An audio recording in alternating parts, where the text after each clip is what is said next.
The next morning we began looking once more for Paddy's friend, who was called Bozo, and was a screever, that is, a pavement artist. Addresses did not exist in Paddy's world, but he had a vague idea that Bozo might be found in Lambeth, and in the end we ran across him on the embankment, where he had established himself not far from Waterloo Bridge. He was kneeling on the pavement with a box of chalks, copying a sketch of Winston Churchill from a penny notebook. The likeness was not at all bad. Bozo was a small, dark, hook-nosed man, with curly hair growing low on his head. His right leg was dreadfully deformed, the foot being twisted heel forward in a way horrible to see. From his appearance one could have taken him for a Jew, but he used to deny this vigorously. He spoke of his hook nose as Roman, and was proud of his resemblance to some Roman emperor. It was Vespasian, I think. Bozo had a strange way of talking, cockneyfied and yet very lucid and expressive. It was as though he had read good books, but had never troubled to correct his grammar. For a while Paddy and I stayed on the embankment talking, and Bozo gave us an account of the screeving trade. I repeat what he said, more or less in his own words. I'm what they call a serious screever.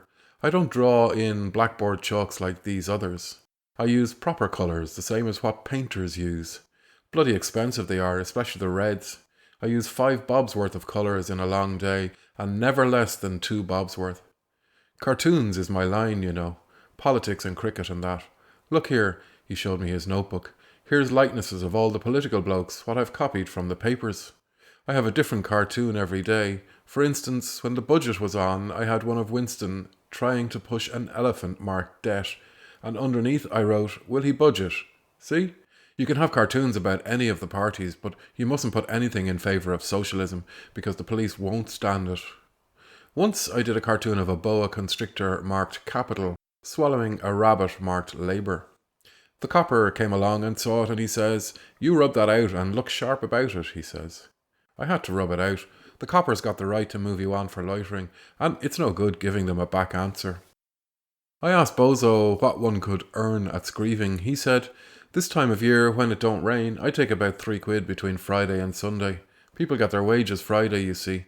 I can't work when it rains, the colours get washed off straight away. Take the year round, I make about £1 a week, because you can't do much in the winter. Boat race day and cup final day, I've took as much as £4. But you have to cut it out of them, you know. You don't take a bob if you just sit and look at them. A halfpenny's the usual drop, and you don't get even that unless you give them a bit of back chat. Once they've answered you, they feel ashamed not to give you a drop. The best thing's to keep changing your picture, because when they see you drawing, they'll stop and watch. The trouble is, the beggars scatter as soon as you turn round with the hat. You really want a nobber at this game. You keep at work and get a crowd watching you, and the nobber comes casual-like round the back of them. They don't know he's the nobber. Then suddenly he pulls his cap off and you got them between 2 fires like. You'll never get a drop off real toffs. It's shabby sort of blokes you get most of, and foreigners. I've had even sixpences off Japs, and blackies, and that. They're not so bloody mean as what an Englishman is. Another thing to remember is to keep your money covered up, except perhaps a penny in the hat. People won't give you anything if they see you got a bob or 2 already.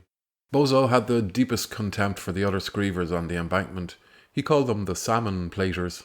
At that time there was a screever almost every 25 yards along the embankment, 25 yards being the recognised minimum between pitches. Bozo contemptuously pointed out an old white-bearded screever 50 yards away. You see that silly old fool? He's been doing the same picture every day for 10 years. A faithful friend, he calls it. It's of a dog pulling a child out of the water. The silly old bastard can't draw any better than a child of 10. He's learned just that one picture by rule of thumb, like you learn to put a puzzle together. There's a lot of that sort about here. They come pinching my ideas sometimes, but I don't care. The silly can't think of anything for themselves, so I'm always ahead of them. The whole thing with cartoons is being up to date. Once a child got its head stuck in the railings of Chelsea Bridge. Well, I heard about it, and my cartoon was on the pavement before they got the child's head out of the railings. Prompt, I am. Bozo seemed an interesting man, and I was anxious to see more of him.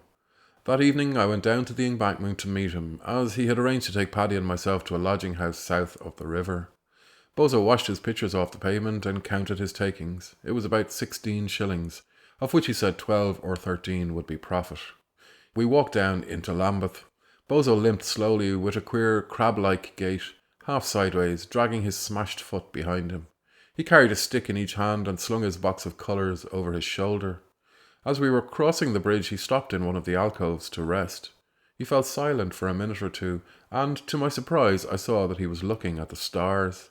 He touched my arm and pointed to the sky with his stick. "Say, will you look at Aldebaran? Look at the colour, like a great blood orange." From the way he spoke, he might have been an art critic in a picture gallery. I was astonished. I confess that I did not know which Aldebaran was. Indeed, I had never even noticed that the stars were of different colours. Bozo began to give me some elementary hints on astronomy, pointing out the chief constellations. He seemed concerned at my ignorance. I said to him, surprised, "You seem to know a lot about stars." "Not a great lot. I know a bit, though. I've got 2 letters from the Astronomer Royal thanking me for writing about meteors. Now and again I go out at night and watch for meteors. The stars are a free show. It don't cost anything to use your eyes." What a good idea. I should never have thought of it. Well, you gotta take an interest in something. It don't follow that because a man's on the road he can't think of anything but tea and 2 slices. But isn't it very hard to take an interest in things? Things like stars, living this life. Screeving, you mean? Not necessarily. It don't need turn you into a bloody rabbit. That is, not if you set your mind to it. It seems to have that effect on most people. Of course, look at Paddy, a tea-swilling old moocher, only fit to scrounge for fag ends. That's the way most of them go. I despise them, but you don't need to get like that. If you've got any education, it don't matter to you if you're on the road for the rest of your life. Well, I've found just the contrary, I said. It seems to me that when you take a man's money away, he's fit for nothing from that moment. No, not necessarily. If you set yourself to it, you can live the same life, rich or poor. You can still keep on with your books and your ideas. You just got to say to yourself, "I'm a free man in here." He tapped his forehead. "And you're all right." Bozo talked further in the same strain, and I listened with attention. He seemed a very unusual screever, and he was, moreover, the first person I had heard maintain that poverty did not matter. I saw a good deal of him during the next few days, for several times it rained and he could not work. He told me the history of his life, and it was a curious one. The son of a bankrupt bookseller, he had gone to work as a house painter at 18, and then served 3 years in France and India during the war. After the war, he had found a house painting job in Paris and had stayed there several years. France suited him better than England. He despised the English, and he had been doing well in Paris, saving money and engaged to a French girl. One day, the girl was crushed to death under the wheels of an omnibus. Bozo went on the drink for a week and then returned to work, rather shaky. The same morning he fell from a stage on which he was working 40 feet onto the pavement and smashed his right foot to pulp. For some reason he received only £60 compensation. He returned to England, spent his money in looking for jobs, tried hawking books in Middlesex Street Market, then tried selling toys from a tray, and finally settled down as a screever.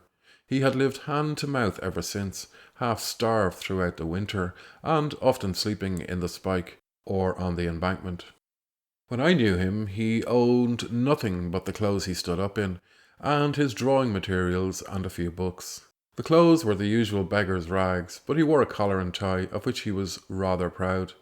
The collar, a year or more old, was constantly going round the neck, and Bozo used to patch it with bits cut from the tail of his shirt, so that the shirt had scarcely any tail left. His damaged leg was getting worse and would probably have to be amputated, and his knees, from kneeling on the stones, had pads of skin on them as thick as boot soles. There was clearly no future for him, but beggary and a death in the workhouse.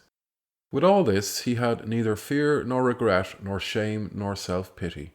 He had faced his position and made a philosophy for himself. Being a beggar, he said, was not his fault, and he refused either to have any compunction about it or to let it trouble him. He was the enemy of society, and quite ready to take to crime if he saw a good opportunity. He refused on principle to be thrifty. In the summer he saved nothing, spending his surplus earnings on drink, as he did not care about women. If he was penniless when winter came on, then society must look after him. He was ready to extract every penny he could from charity, provided that he was not expected to say thank you for it. He avoided religious charities, however, for he said it stuck in his throat to sing hymns for buns. He had various other points of honour. For instance, it was his boast that never in his life, even when starving, had he picked up a cigarette end. He considered himself in a class above the ordinary run of beggars, who, he said, were an abject lot, without even the decency to be ungrateful. He spoke French passably and had read some of Zola's novels, all Shakespeare's plays, Gulliver's Travels, and a number of essays. He could describe his adventures in words that one remembered. For instance, speaking of funerals, he said to me, "Have you ever seen a corpse burned? I have, in India. They put the old chap on the fire, and the next moment I almost jumped out of my skin because he'd started kicking. It was only his muscles contracting in the heat. Still, it gave me a turn. Well, he wriggled about for a bit like a kipper on hot coals, and then his belly blew up and went off with a bang you could have heard 50 yards away. It fair put me against cremation." Or again, apropos of his accident, "The doctor says to me, 'You fell on one foot, my man. Bloody lucky for you, you didn't fall on both feet,' he says, 'because if you had have fallen on both feet, you'd have shut up like a bloody concertina, and your thigh bones would be sticking out of your ears.'" Clearly the phrase was not the doctor's but Bozo's own. He had a gift for phrases. He had managed to keep his brain intact and alert, and so nothing could make him succumb to poverty. He might be ragged and cold, or even starving, but so long as he could read, think, and watch for meteors, he was, as he said, free in his own mind. He was an embittered atheist, the sort of atheist who does not so much disbelieve in God as personally dislike him, and took a sort of pleasure in thinking that human affairs would never improve. Sometimes, he said, when sleeping on the embankment, it had consoled him to look up at Mars or Jupiter and think that there were probably embankment sleepers there. He had a curious theory about this. Life on Earth, he said, is harsh because the planet is poor in the necessities of existence.